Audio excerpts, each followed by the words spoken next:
নমস্কাৰ আমি বিদ্যালয়সমূহত নিশ্চয়কৈ যি আমাৰ ছাত্ৰ ছাত্ৰীৰ খতিয়ান পত্ৰ যাক আমি পিউপিলছ প্ৰগ্ৰেছ কাৰ্ড বুলি কওঁ সেই কাৰ্ডসমূহ এই 2-4 দিনৰ ভিতৰত পাইছোঁ বা 2-4 দিনৰ ভিতৰত আমি বিদ্যালয়ত পাম এই পিউপিলছ প্ৰগ্ৰেছ কাৰ্ড যাক বৰ্তমানে তিনিটা নামেৰে আমাক দিছে এইখিনি ব্যৱহাৰ কৰাৰ ক্ষেত্ৰত এক গাইডলাইন প্ৰকাশ পাইছে আৰু সেই গাইডলাইনটিৰ বিষয়ে মই আপোনালোকক আজি ভিডিঅ'টোত জনাব বিচাৰিম কাইণ্ডলি ভিডিঅ'টি শেষলৈকে চাব চাই থকা অৱস্থাত লাইক কৰিব শ্বেয়াৰ কৰিব আৰু চেনেলটি যদি এতিয়াও ছাবস্ক্ৰাইব কৰা নাই এনে ধৰণৰ ভিডিঅ' আপোনালোকৰ বাবে প্ৰস্তুত কৰিবৰ কাৰণে উৎসাহিত কৰিব ছাবস্ক্ৰাইব কৰি পেলাই সো ইয়াতে প্ৰথমতে উল্লেখ কৰিছে যে আমাৰ যি প্ৰগ্ৰেছ কাৰ্ড আমি বিদ্যালয়সমূহত পাম বা পাইছোঁ সেইখিনি প্ৰগ্ৰেছ কাৰ্ড 2024-25 শৈক্ষিক বৰ্ষৰ বাবে নহয় অৰ্থাৎ আমাৰ বিদ্যালয়ত যি বৰ্তমান বছৰীয়া পৰীক্ষা বা চতুৰ্থ গুড মূল্যায়ন বা সেকেন্ড সামেটিভ এক্সাম এসেসমেন্ট আমি যিয়ে নকওঁ সেই যি পৰীক্ষা চলি আছে 10 মাৰ্চৰ পৰা যোনটো পৰীক্ষা আৰম্ভ হৈছে তাৰ যি ফলাফল ঘোষণা কৰিম সেই ফলাফল লিপিবদ্ধ কৰিবৰ কাৰণে এই বিদ্যালয়ত এই কেইদিনমানৰ ভিতৰত যি প্ৰগ্ৰেছ কাৰ্ড দিছে সেই প্ৰগ্ৰেছ কাৰ্ডখিনি নহয় অৰ্থাৎ 2024-25 শৈক্ষিক বৰ্ষৰ কাৰণে প্ৰগ্ৰেছ কাৰ্ড প্ৰিন্ট কৰা হোৱা নাই ডিউ টু শৰ্টেজ অফ ফাণ্ডৰ অভাৱৰ কাৰণে প্ৰগ্ৰেছ কাৰ্ড বিদ্যালয়সমূহক যোগান ধৰা হোৱা নাই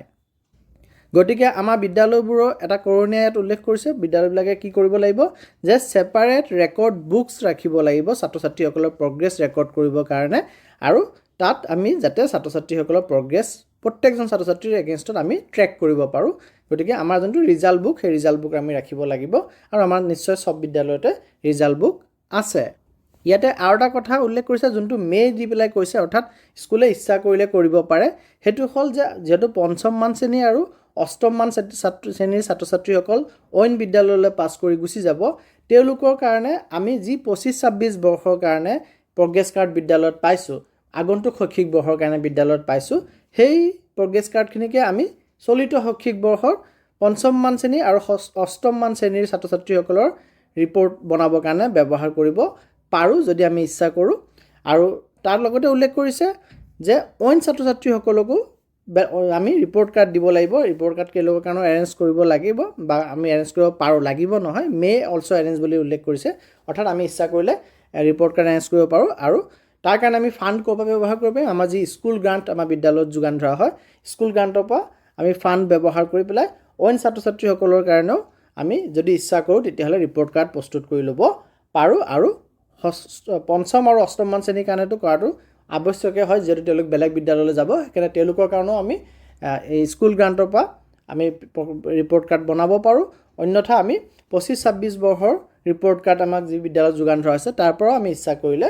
এই ছাত্ৰ ছাত্ৰীসকলৰ কাৰণে অৰ্থাৎ অকল 5 আৰু 8ৰ কাৰণে আমি 25-26 বৰ্ষৰ ৰিপৰ্ট কাৰ্ডো ব্যৱহাৰ কৰিব পাৰোঁ আৰু আমাৰ বিদ্যালয়ত যি ৰিপৰ্ট কাৰ্ড আহি পৰিছেহি বা আৰু আহিব 2-4 দিনৰ ভিতৰত সেইখিনি SCERT ফালৰ পৰা প্ৰস্তুত কৰা হৈছে আৰু তিনি ৰকমৰ প্ৰস্তুত কৰা হৈছে এটা হৈছে হলিষ্টিক প্ৰগ্ৰেছ কাৰ্ড যাক SPC বুলি কওঁ ফৰ বাল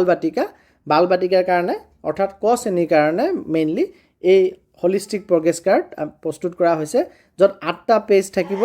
আৰু 4টা মিডিয়ামত প্ৰস্তুত কৰা হৈছে আসামিজ বড়ো বেংগলী আৰু ইংলিছ মিডিয়াম তাৰ পিছত আৰু এটা ধৰণৰ প্ৰস্তুত কৰিছে হেতু হৈছে হলিষ্টিক প্ৰগ্ৰেছ ৰিপৰ্ট কাৰ্ড 1 আৰু 2ৰ কাৰণে আৰু ইয়াত আমাৰ 8টা পেজে থাকিব এই প্ৰগ্ৰেছ কাৰ্ডৰো আৰু ল্যাঙ্গুৱেজও সেই 4টা ল্যাঙ্গুৱেজে থাকিব আৰু এই প্ৰগ্ৰেছ কাৰ্ডটি ক্লাছ 1 আৰু 2ৰ কাৰণে ব্যৱহাৰ হ'ব আৰু তাৰ পিছত এটা কম্প্ৰিহেনসিভ প্ৰগ্ৰেছ ৰিপৰ্ট কাৰ্ড প্ৰস্তুত কৰিছে যোনটো তৃতীয় মান শ্ৰেণীৰ পৰা অষ্টম মান শ্ৰেণীলৈকে একেই হয় আৰু এই ৰিপৰ্ট কাৰ্ডটি কম্প্ৰিহেনসিভ প্ৰগ্ৰেছ ৰিপৰ্ট কাৰ্ডটি 4 পৃষ্ঠাৰ হ'ব আৰু ইয়াত 4টা মিডিয়াম থাকিব আসামিজ বড়ো বেংগলী আৰু ইংলিছ মিডিয়াম আৰু এই প্ৰগ্ৰেছ কাৰ্ডটি ক্লাছ 3 পৰা ক্লাছ 8 লৈকে ব্যৱহাৰ হ'ব আৰু যদি কোনোবা বিদ্যালয় আসামিজ বড়ো বেংগলী মিডিয়াম নহয় অইন কিবা মিডিয়ামৰ হয় তেতিয়াহ'লে তেওঁলোকৰ কাৰণে যেটো প্ৰগ্ৰেছ কাৰ্ড প্ৰস্তুত কৰা হোৱা নাই প্ৰিন্ট কৰা হোৱা নাই গতিকে তেওঁলোকে ইংলিছ মিডিয়ামৰ যোনটো ইংলিছ কপি আছে সেই প্ৰগ্ৰেছ কাৰ্ডটিকে ব্যৱহাৰ কৰিব গতিকে আমাৰ বিদ্যালয়ত যিখিনি প্ৰগ্ৰেছ কাৰ্ড ইতিমধ্যে আহি পৰিছে এই প্ৰগ্ৰেছ কাৰ্ডখিনি আমি মেইনলি 25-26 শৈক্ষিক বৰ্ষৰ কাৰণে ব্যৱহাৰ কৰিম অৰ্থাৎ 25-26ত যেতিয়া আমাৰ প্ৰথম ফৰ্মেটিভ এসেসমেন্ট হ'ব সেই প্ৰথম ফৰ্মেটিভ এসেসমেন্টৰ তথ্যখিনি আমি তাত উল্লেখ কৰিম অৰ্থাৎ আমাৰ জুন মাহৰ পৰা এই প্ৰগ্ৰেছ কাৰ্ডখিনি ব্যৱহাৰ আমাৰ ৰিপৰ্ট বনাবৰ কাৰণে ব্যৱহাৰ আৰম্ভ হ'ব। তাৰ আগতে আমি নামখিনি বা বাকী তথ্যখিনি আমি সংগ্ৰহ কৰি সেইখিনি লিপিবদ্ধ কৰিম, সেইটো বেলেগ মেটাৰ। আৰু যদি আমি ইচ্ছা কৰোঁ তেতিয়াহ'লে আমি এই শৈক্ষিক বৰ্ষটো অকল ৫ম মান আৰু ৮ম মান শ্ৰেণীৰ ছাত্ৰ ছাত্ৰীসকলক প্ৰগ্ৰেছ কাৰ্ড দি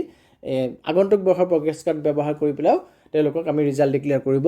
পাৰোঁ। আৰু যদি আমি ইচ্ছা কৰোঁ তেতিয়াহ'লে আমি আমাৰ যি স্কুল গ্ৰাণ্ট আছে সেই গ্ৰাণ্টৰ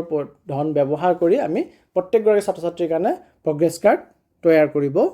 পাৰোঁ। গতিকে ইনফৰমেশ্যনখিনি ইম্পৰ্টেণ্ট বুলি ভাবিলে কাইণ্ডলি শ্বেয়াৰ কৰিব, আৰু চেনেলটি যদি এইটো ছাবস্ক্ৰাইব কৰা নাই কাইণ্ডলি ছাবস্ক্ৰাইব কৰি মোক উৎসাহিত কৰিব। ধন্যবাদ।